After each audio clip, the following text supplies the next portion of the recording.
अलग अलग जगह पहाड़ों पर हो रही है बर्फबारी और ये बर्फबारी देखने के लिए भारी संख्या में लोग भी पहुंच रहे हैं इस बर्फबारी का आनंद लेने के लिए। लेकिन क्या आपने कभी सोचा है कि भारतीय सेना के जवान कैसे इन मुश्किल हालात में देश की रक्षा के लिए 24 घंटे सातों दिन मुस्तैदी से अपनी ड्यूटी करते हैं। कुछ तस्वीरें मैंने सोशल मीडिया पर देखी तो मुझे लगा जरूर आपके साथ साझा करनी चाहिए। कश्मीर में -40 डिग्री सेल्सियस में कैसे सेना के जवान डटकर अपनी ड्यूटी कर रहे हैं और कैसे बर्फबारी में उनके पैर धंसे हुए हैं।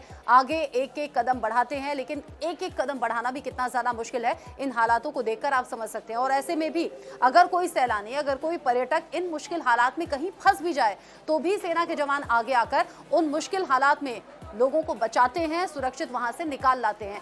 दो तस्वीरें आप देख लीजिए। ये दूसरी तस्वीर है जहां पर इसी तरह के विपरीत हालात हैं, जहां सेना की गाड़ियों पर देखिए कई कई इंच की बर्फ जम गई है और इस बर्फ जमने के कारण गाड़ियां तो खड़ी हुई हैं, लेकिन वो सेना के जवान जब इन बर्फीली वादियों में सेना के लिए, देश के लिए अपनी ड्यूटी निभा रहे हैं तो कैसे उनके कपड़ों पर भी बर्फ जम गई है। खाने पीने की बहुत ज़्यादा दिक्कत रहती है। ये वो बेसिक चीज़ें हैं जो किसी की भी ज़िंदगी में चाहिए, खाना पीना, सोना, आराम करना। लेकिन सेना के जवानों की इज्जत और सम्मान इसलिए भी इन तस्वीरों को देखकर ज़्यादा बढ़ जाता है।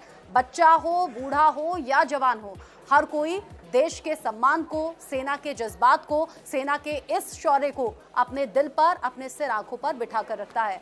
इसीलिए सेना के पराक्रम का लोहा पूरा देश मानता है और सेना की इतनी ज्यादा इज्जत करता है। ये तस्वीरें देखकर समझ में आ रहा है कि कितने ज्यादा विपरीत परिस्थिति होती हैं और सेना डटकर देश की रक्षा करती है।